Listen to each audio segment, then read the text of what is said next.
Hello friends. आज से हम लोग स्टार्ट करेंगे फोटोकेमिस्ट्री। थोड़ा सा इसके बारे में जनरल डिस्कशन कर लेते हैं। सबसे पहले देखिए, नाम की तरफ थोड़ा सा ध्यान से देखेंगे। फोटो मीन्स होता है लाइट, और केमिस्ट्री मीन्स होती है केमिकल रिएक्शन।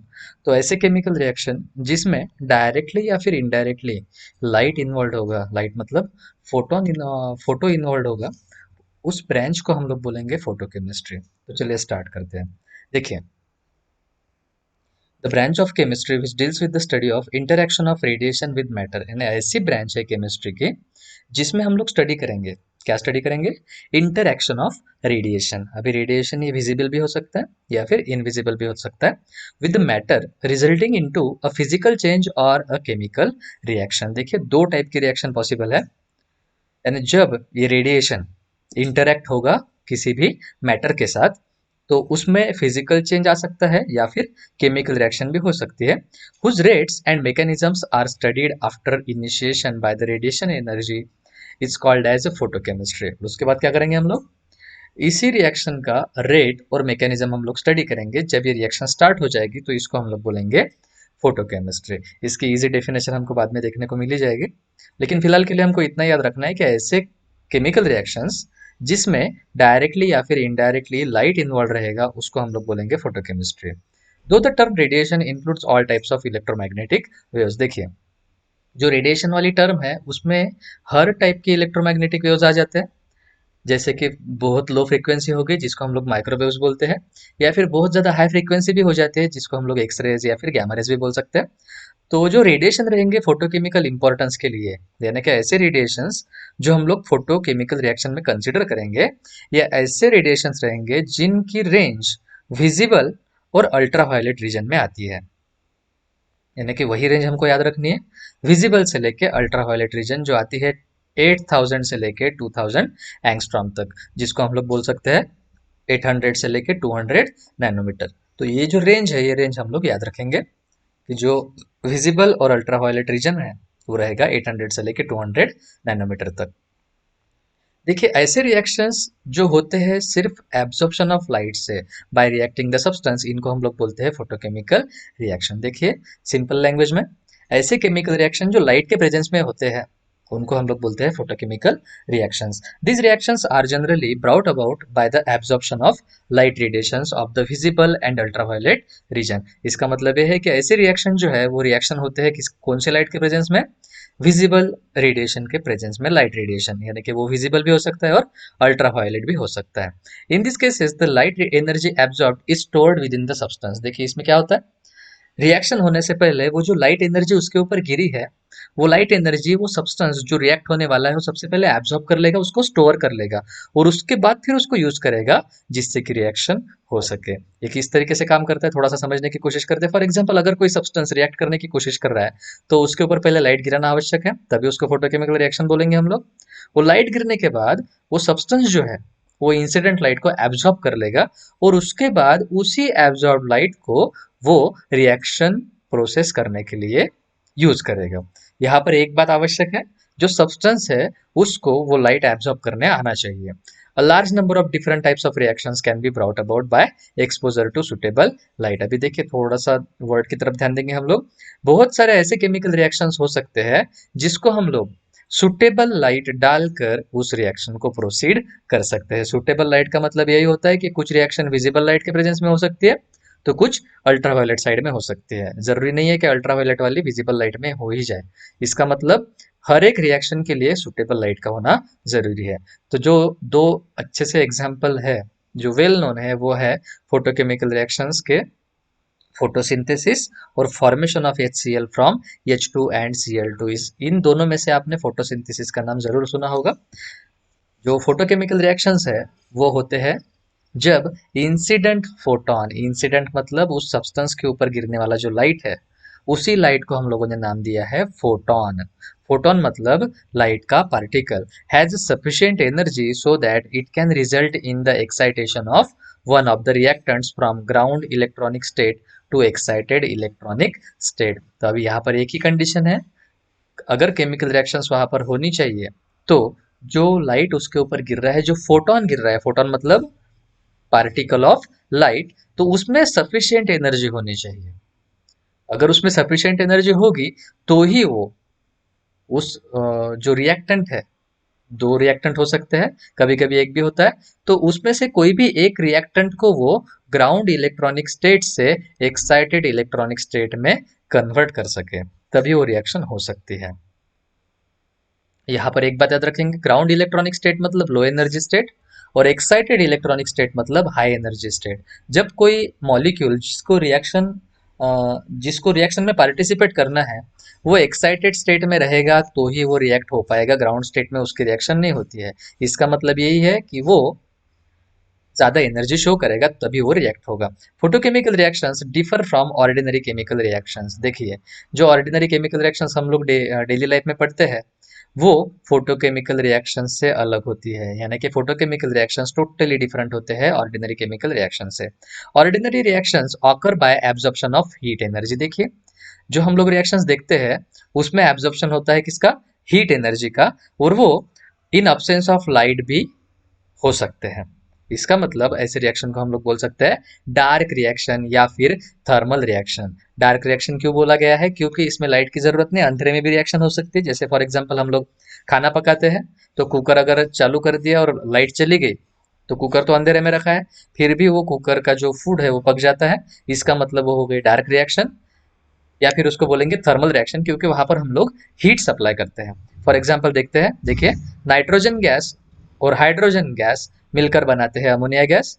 और सेकंड एग्जांपल है H2+I2 दैट गिव्स 2H है। अभी ये जो दो रिएक्शंस है, इसमें हमको लाइट की जरूरत नहीं पड़ती है, ये अंधेरे में भी रिएक्शन हो सकते हैं। अभी दोनों का डिफरेंस देखते हैं कि थर्मल रिएक्शन और फोटोकेमिकल रिएक्शन में क्या फर्क है। देखिए, थर्मल रिएक्शन मतलब हीट के प्रेजेंस में होने वाली रिएक्शन, उसमें लाइट की जरूरत नहीं होती, अंधेरे में भी रिएक्शन हो सकती है। लेकिन फोटोकेमिकल रिएक्शन के लिए लाइट का प्रेजेंट होना बहुत ज्यादा इंपॉर्टेंट है। देखिए, जो मेन पॉइंट ऑफ डिफरेंस है वो दिए गए नीचे। सबसे पहला, reaction involves absorption of heat. देखिए, थर्मोकेमिकल रिएक्शन, इसी का दूसरा नाम थर्मल रिएक्शन, और दूसरा फोटोकेमिकल रिएक्शन, इसी का दूसरा नाम फोटो रिएक्शन। तो देखिए, थर्मल रिएक्शन का मतलब उसमें एब्जॉर्प्शन ऑफ हीट होगा, और इसमें होगा एब्जॉर्प्शन ऑफ लाइट। दूसरा, reaction can take place even in dark, लेकिन इसमें reaction takes place only in presence of light. देखिए डिफरेंस, इसमें डार्क में भी रिएक्शन हो सकती है, लेकिन इसमें सिर्फ लाइट के प्रेजेंस में ही रिएक्शन हो सकती है। Reaction is markedly affected by temperature. इसमें टेम्परेचर का बहुत ज्यादा इफेक्ट होता है, जितना ज्यादा टेम्परेचर होगा उतनी रिएक्शन का रेट ज्यादा होगा, उतना ही आपको प्रोडक्ट ज्यादा मिलेगा। लेकिन इस केस में reaction has negligible effect of temperature. इसके ऊपर टेम्परेचर का इफेक्ट नहीं होता, क्योंकि ये रिएक्शन हीट के वजह से नहीं हो रही है, ये हो रही है सिर्फ लाइट की वजह से। उसके बाद, reaction involves decrease in free energy. इसका मतलब जो हीट वाली रिएक्शंस होते हैं उसमें डेल्टा जी जो है वो निगेटिव रहेगा, इसका मतलब इसमें फ्री एनर्जी कम हुई है। लेकिन इस केस में क्या होता है, लाइट के रिएक्शन में फ्री एनर्जी ऑफ रिएक्शन में इंक्रीज और डिक्रीज। देखिए, इसमें दोनों पॉसिबिलिटीज है, इसमें फ्री एनर्जी बढ़ भी सकती है या फिर कम भी हो सकती है, लेकिन थर्मल रिएक्शन में वो हमेशा कम होती है। तो इसी डिफरेंस के बेसिस पे हम लोग बता सकते हैं कि रिएक्शन कौन सी है। अगर डेल्टा जी पॉजिटिव है तो कन्फर्मली वो रिएक्शन फोटोकेमिकल है, लेकिन अगर डेल्टा जी इज निगेटिव तो वो दोनों में से कोई एक हो सकती है। उसके बाद, in this reactions activation energy arises from the intermolecular collisions और it is supplied in the form of heat. इसका मतलब इसमें रिएक्शन होने के लिए जो एनर्जी लगती है, वो एनर्जी कहाँ से आती है? मॉलिक्यूल्स के बीच में जो कोलिजन्स होते हैं हीट बढ़ने की वजह से, वहां से आती है, या फिर डायरेक्टली वो हीट से एब्जॉर्ब हो जाती है। लेकिन लाइट फोटोकेमिकल रिएक्शन में क्या होता है, देखिए, activation energy is acquired by absorption of photon of suitable energy. यहाँ पर पूरे तरीके से वो जो रिएक्शन के लिए एनर्जी आती है वो सिर्फ और सिर्फ फोटोन से आती है, जिसकी कोई सुटेबल एनर्जी हो। एग्जाम्पल देखिए, यहाँ पर अमोनिया का फॉर्मेशन है क्योंकि हीट के प्रेजेंस में होता है, लेकिन ये H2+Cl2 जिससे हमको हाइड्रोक्लोरिक एसिड मिलता है, वो रिएक्शन होती है लाइट के प्रेजेंस में। तो यहाँ पर देखिए एच न्यू लिखा गया है, एच न्यू का मतलब होता है विजिबल लाइट। तो कुछ लॉज देखते हैं हम लोग, जो लॉज हमको बताएंगे कि लाइट कितना एब्जॉर्ब होता है और कैसे रिएक्शन हो सकती है। तो देखते हैं सबसे पहले, laws governing absorption of light. देखिए, जब कोई मोनोक्रोमेटिक लाइट मतलब ऐसा लाइट जिसकी सिंगल वेवलेंथ हो, सिंगल वेवलेंथ मतलब single coloured, is pass through a medium. अगर किसी मीडियम से वो पास होता है, some light is absorb by the medium, कुछ ना कुछ लाइट जो है मीडियम एब्जॉर्ब करता है, और while a part of incident light is reflected and remaining part is transmitted। देखिए तीन तरीके से वो लाइट यूज हुआ है। कुछ लाइट जो है वो मीडियम ने एब्जॉर्ब कर लिया, कुछ लाइट को रिफ्लेक्ट कर दिया, और कुछ रिमेनिंग पार्ट जो है वो ट्रांसमिट हो गया। एग्जाम्पल से समझ सकते हो आप। फॉर एग्जाम्पल अगर किसी रंगीन कांच के ऊपर कोई लाइट गिराते हैं, तो वो जो कांच है उस कांच के बाहर निकलने वाला जो लाइट है उसको हम लोग बोलेंगे ट्रांसमिटेड लाइट। वो कम हुआ होगा कुछ ना कुछ, क्यों? क्योंकि उस कांच ने भी कुछ ना कुछ लाइट एब्जॉर्ब किया है, और कुछ वो कांच के सरफेस के ऊपर से क्या हो गया, रिफ्लेक्ट हो गया। ऐसे तीन तरीके से वो लाइट यूज होता है। However it is only the part of light absorbed bye the medium that can bring about a chemical reaction. इसका मतलब यह होता है कि ऐसा ही लाइट जो एब्जॉर्ब हुआ है उस मीडियम के द्वारा, बाकी दो लाइट ने जो रिफ्लेक्टेड हो गया या फिर ट्रांसमिट हो गया, वो दो लाइट कुछ नहीं कर सकते। सिर्फ ये जो एब्जॉर्ब लाइट होगा वही लाइट केमिकल रिएक्शन को अंजाम देगा। The amount of light absorb is govern by two laws. अभी ये जो लाइट है कितना एब्जॉर्ब होता है वो बताने के लिए हमारे पास दो लॉज है। सबसे पहला लॉ है लैम्बर्ट्स लॉ। और लैम्बर्ट लॉ देखिए, लैम्बर्ट लॉ लैम्बर्ट ने पुट किया था 1760 में। और ये लॉ क्या स्टेट करता है? ये स्टेट करता है कि when a beam of monochromatic light is allowed to pass through a homogeneous medium. देखिए ये लॉ जो है बहुत सिंपल है। इसने क्या बोला? जब कोई मोनोक्रोमेटिक लाइट का बीम हम लोग पास करेंगे किसी होमोजीनियस मीडियम से, इसका मतलब लाइट कैसा होना चाहिए? मोनोक्रोमेटिक मतलब सिंगल कलर का होना चाहिए। Mono means single, Chrome means colour. उसको अगर हम लोग पास करते हैं होमोजीनियस मीडियम के थ्रू, अब मीडियम कैसा होना चाहिए? होमोजीनियस। फॉर एग्जांपल जैसे मिल्क हो गया, milk is homogeneous. Sugar solution जो बोल सकते हैं हम लोग, ये होमोजीनियस हो गया। लेकिन जो मड होता है, कीचड़ जिसको बोलते हैं हम लोग, वो होमोजीनियस नहीं होता है। तो यहाँ पर जो मीडियम चाहिए कैसा होना चाहिए? होमोजीनियस होना चाहिए। तो उसके बाद क्या होता है? जब लाइट पास हो रहा है तो कुछ ना कुछ उसकी लाइट इंटेंसिटी डिक्रीज होगी। The decrease in intensity of light with the thickness of the medium. अब ऐसा क्यों? क्योंकि जितना ज्यादा थिक आपका मीडियम होगा उतनी ही लाइट की इंटेंसिटी घटती चली जाएगी। तो वो डायरेक्टली प्रोपोर्शनल होती है इंटेंसिटी ऑफ इंसिडेंट लाइट के ऊपर। इसका मतलब यह होता है कि आपका जो लाइट है किसी मीडियम से जब पास करेगा तो मीडियम की थिकनेस के साथ साथ वो लाइट की इंटेंसिटी कम होती चली जाएगी। और वो कितना कम होगा ये डिपेंड करता है directly on the intensity of incident light. इसका मतलब जितनी ज्यादा इंटेंसिटी का लाइट आप यूज करोगे उतनी ही उसकी इंटेंसिटी ज्यादा कम होगी। यानी कि सीधे सीधे बोलने का मतलब यह है, जितना ज्यादा इंटेंस लाइट उतनी ही ज्यादा उसकी डिक्रीज होगी, जितना कम इंटेंस लाइट उतनी ही उसकी डिक्रीज कम होगी। मैथमेटिकली हम लोग ऐसा बोल सकते हैं, minus D I by D X directly proportional to I. अभी ऐसा क्यों आया देखते हैं। देखिए minus D I by D X means I means जिसको हम लोग बोल सकते हैं इंटेंसिटी, एक्स मीन्स थिकनेस। देखिए क्या हो रहा है, D I by D x का मतलब rate of change of intensity with thickness. Rate of change of intensity with thickness. Minus क्यों गया कहा गया है? क्योंकि इंटेंसिटी जो हो रही है वो कम हो रही है, is proportional to I. Simple mathematics है। और निगेटिव साइन क्या इंडिकेट करता है? Decrease in intensity with thickness. हम लोग ऐसा कर सकते हैं, प्रोपोर्शनलिटी को हम लोग हटा देंगे और वहां पर हम लोग प्रोपोर्शनलिटी कांस्टेंट पुट कर सकते हैं। तो हमारा जो इक्वेशन बनेगा नया वो बनेगा minus D I by D x is equal to k I. फिर के इज प्रोपोर्शनलिटी कांस्टेंट, जिसको हम लोग बोल सकते हैं एब्जॉर्प्शन कोएफिशिएंट। नाम हम लोग याद रखेंगे।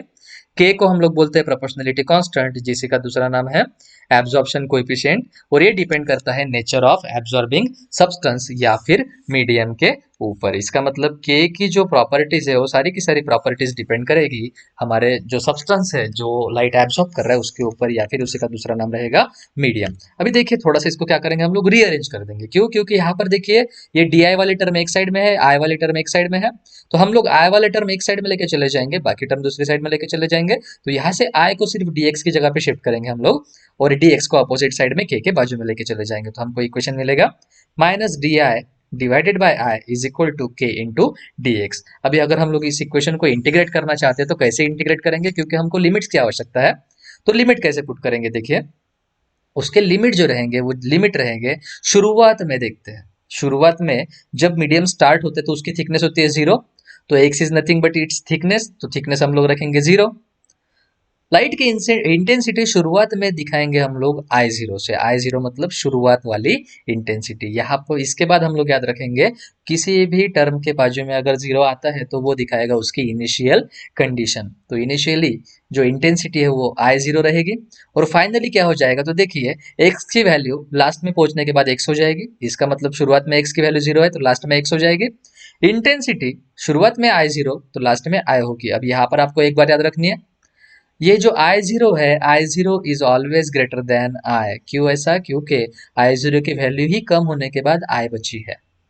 तो अगर हम लोग इंटीग्रेशन पुट करते तो कुछ नहीं करना है, ये जो ऊपर हम लोगों ने इक्वेशन लिया है उसको हम लोग इंटीग्रेट कर देंगे लिमिट्स के बीच में। लिमिट्स रहेगी आई जीरो टू आई और ये रहेगी जीरो टू एक्स। अभी ऐसा क्यों? क्योंकि शुरुआत में इंटेंसिटी आई जीरो है, लास्ट में पहुंच गई आई के पास, और यहाँ पर थिकनेस शुरुआत में जीरो है, लास्ट में पहुंची एक्स। तो यहाँ माइनस बाहर चला जाएगा, इंटीग्रेशन ले लेंगे हम लोग। अभी इंटीग्रेशन लेते समय क्या चीज का ध्यान रखेंगे? देखिए माइनस को बाहर ही रखेंगे हम लोग, माइनस बाहर रख दिया। अब ये डी आई बाई आई का इंटीग्रेशन होता है एल एन आई। क्या होता है? एल एन आई। लेकिन अगर कभी भी एल एन आता है और किसी टर्म का इंटीग्रेशन लेते हैं हम लोग, उसके बाद अगर एल एन आता है और तो लिमिट्स रहेगी, एक अपर लिमिट दूसरी लोअर लिमिट। तो एल एन आने के बाद हम लोग क्या करते हैं, ऊपर रखेंगे अपर लिमिट, नीचे रखेंगे लोअर लिमिट और उसको डिवाइड कर देंगे। इसका मतलब यहाँ पर एल एन आई रहेगा लेकिन लिमिट पुट करना है हमको आई जीरो टू आई की। तो लिमिट पुट करने के बाद इक्वेशन क्या आता है, l N of I means upper limit minus L N of I zero यानी लोअर लिमिट। तो l N of a means log a minus log b that is equal to log of a divided by b. इसीलिए यहाँ पर log of मतलब l N of I upon I zero आया है, that is equal to, अभी ये के is constant तो के बाहर निकल गया। ये dx का इंटीग्रेशन लेंगे हम लोग, dx का इंटीग्रेशन आता है x, तो ये हो जाता है के एक्स। तो हमको जो इक्वेशन मिला वो मिला minus L N of I upon I zero is equal to k into x. अभी हम लोग क्या करेंगे, ए एल एन को कैंसिल करने की कोशिश करेंगे। एल एन कैसे कैंसिल होगा? तो पहले निगेटिव जो है, निगेटिव का साइन एक के पास लेके चले जाएंगे, तो ये हो जाएगा माइनस के एक्स और ये हो जाएगा l N of I upon I zero. अभी यहाँ पर हमको थोड़ा सा एडजस्टमेंट करना है। कैसे? अगर एल एन कैंसिल करना है तो एक साइड का अगर एल एन कैंसिल होता है तो दूसरी साइड ऑटोमेटिकली ई के पावर में चली जाएगी। इसका मतलब अगर ये एल एन में कैंसिल करता हूँ तो ये ए वाली जो टर्म है माइनस के एक्स वाली, ये ई के पावर में चली जाएगी। तो हमको नया टर्म मिलेगा आई अपॉन आई जीरो। देखिए एल एन कैंसिल हो गया, ये माइनस तो हम लोगों ने ऑलरेडी अपोजिट साइड में भेज दिया था, और ये साइड देखिए ई to the power minus K X. अभी कुछ नहीं किया हम लोगों ने सिर्फ एल एन कैंसिल किया है। एल एन कैंसिल करने के लिए हमको क्या करना है, अपोजिट साइड जो है उसको ई के पावर में लेके चले जाना है। तो ई के पावर में लेके चले गए तो वो बचा I upon I zero is equal to E to the power minus K X. लेकिन हमको जो वैल्यू फाइंड करनी है वो इंटेंसिटी की फाइंड करनी थी, फाइनल इंटेंसिटी, क्योंकि शुरुआती इंटेंसिटी हमको पता है कितनी है तो, और थिकनेस भी पता है मीडियम की, के जो है वो कांस्टेंट है मीडियम के लिए। हमको आई की वैल्यू फाइंड करनी है तो ये आई जीरो को अपोजिट साइड में लेके चले जाएंगे तो हमको इक्वेशन मिलेगा I is equal to I zero E to the power minus K X. ये इक्वेशन हम लोग याद कर लेंगे, I is equal to I0 e to the power minus kx. This law is known as Lambert's law. अभी इसको थोड़ा सा और मॉडिफाई करेंगे हम लोग। मॉडिफाई कैसे करेंगे? तो ऊपर का इक्वेशन देखेंगे, एल एन वाला जो इक्वेशन था वो एल एन वाले इक्वेशन को मॉडिफाई कर सकते हैं। एल एन को हम लोग लॉग में कन्वर्ट कर सकते हैं। एल एन को अगर लॉग में कन्वर्ट करना है तो हम लोग मल्टीप्लाई करेंगे उसी टर्म को 2.303 से। तो जो एल एन है वो नेचुरल लॉग होता है, वो नॉर्मल लॉग में कन्वर्ट हो जाएगा, बेस 10 में कन्वर्ट हो जाएगा। तो ये कन्वर्ट हो कर लिया हम लोगों ने, एल एन को लिख दिया लॉग, सामने लिख दिया 2.303। ये माइनस जो था वो अपोजिट साइड में लेके चले गए थे तो ये हो गया था माइनस के एक्स। तो देखिए हम लोगों ने क्या किया है, एल एन को कन्वर्ट करने के लिए, लॉग में कन्वर्ट करने के लिए उसको मल्टीप्लाई किया सिंपली 2.303 में। दूसरी बात, अगर हमको लॉग को एल एन में कन्वर्ट करना है तो क्या करेंगे, उस लॉग वाली टर्म को 2.303 से डिवाइड कर देंगे तो हमको मिल जाएगा एल एन। अभी देखिए 2.303 log of I upon I zero is equal to minus K X. अभी ये 2.303 अपोजिट साइड में लेके चले जाएंगे तो डिवीजन में चला जाएगा तो हमको मिलेगा log of I upon I zero is equal to minus K X divided by 2.303।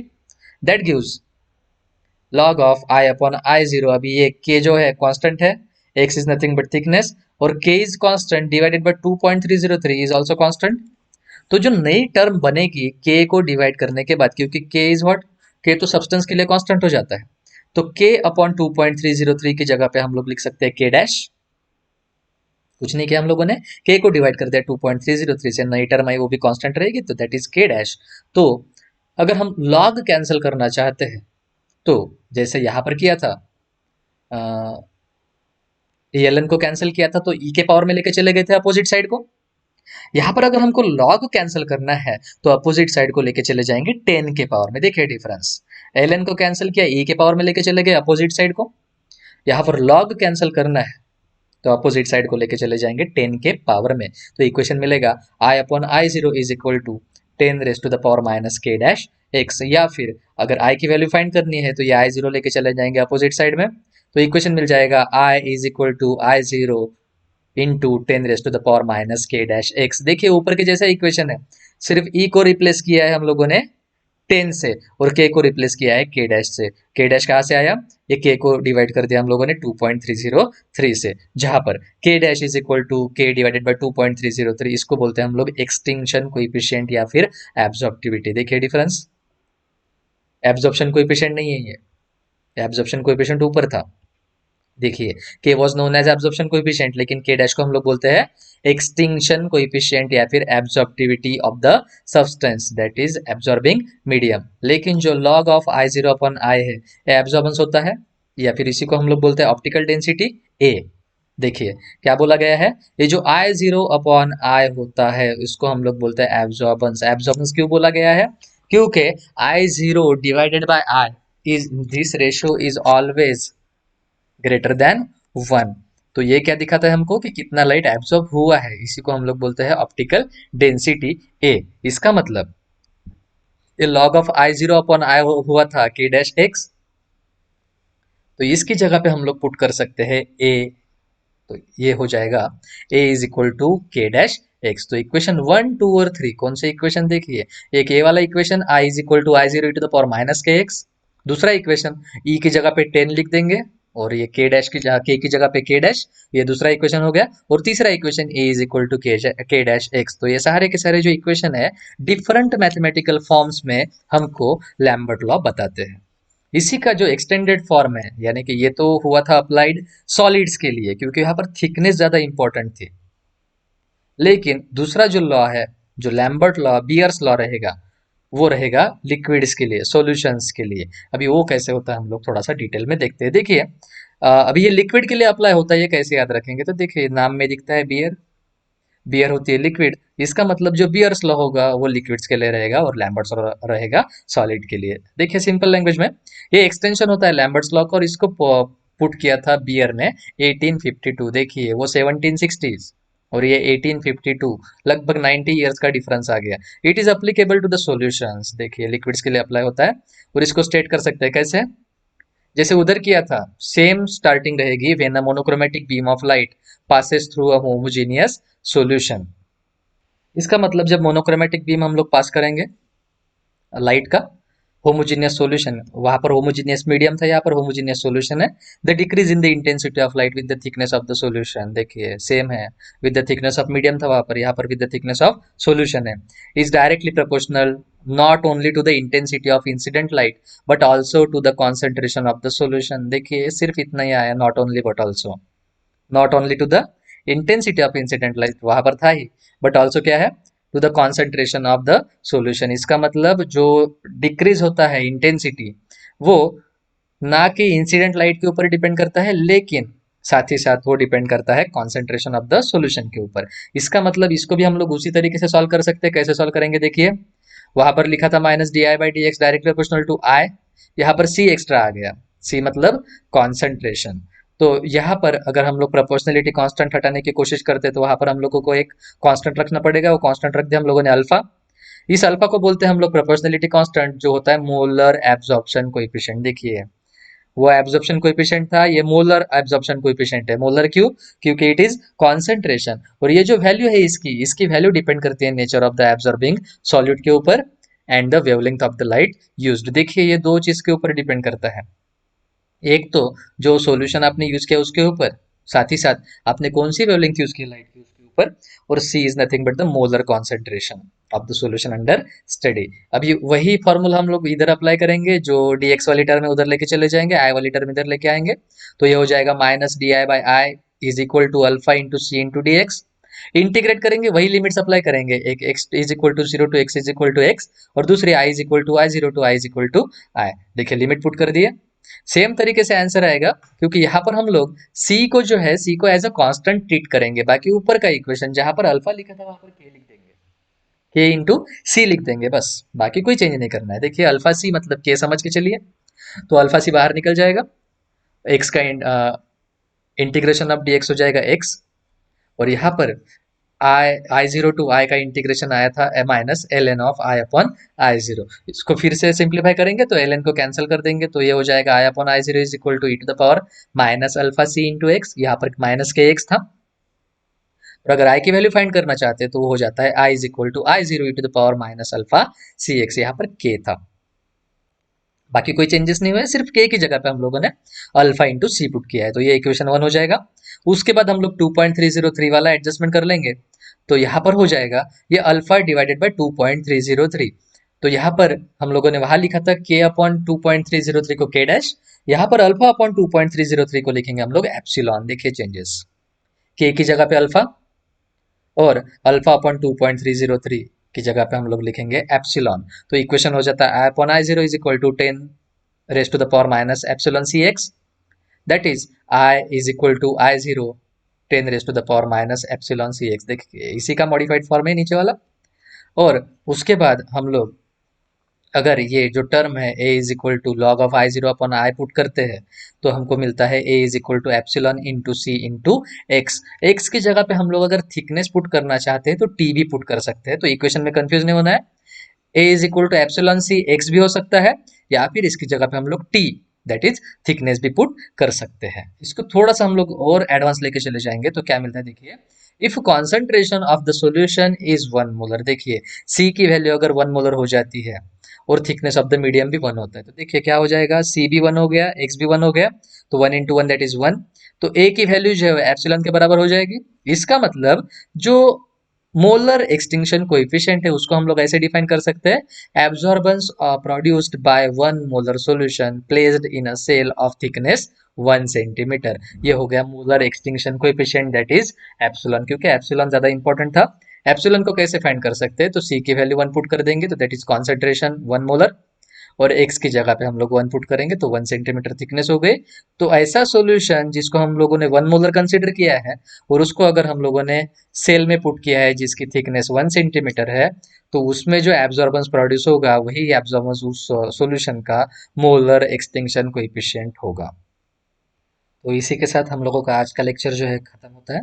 बाकी के टॉपिक्स जो है जैसे लॉज गवर्निंग फोटोकेमिस्ट्री, जिसमें ग्रॉथर्स डैपर्स लॉ आते हैं, स्टार्क आइंस्टाइन लॉ आते हैं, क्वांटम यील्ड वगैरह आ जाएगी, तो हम लोग लास्ट लेक्चर इसके नेक्स्ट लेक्चर में देखेंगे। Thank you.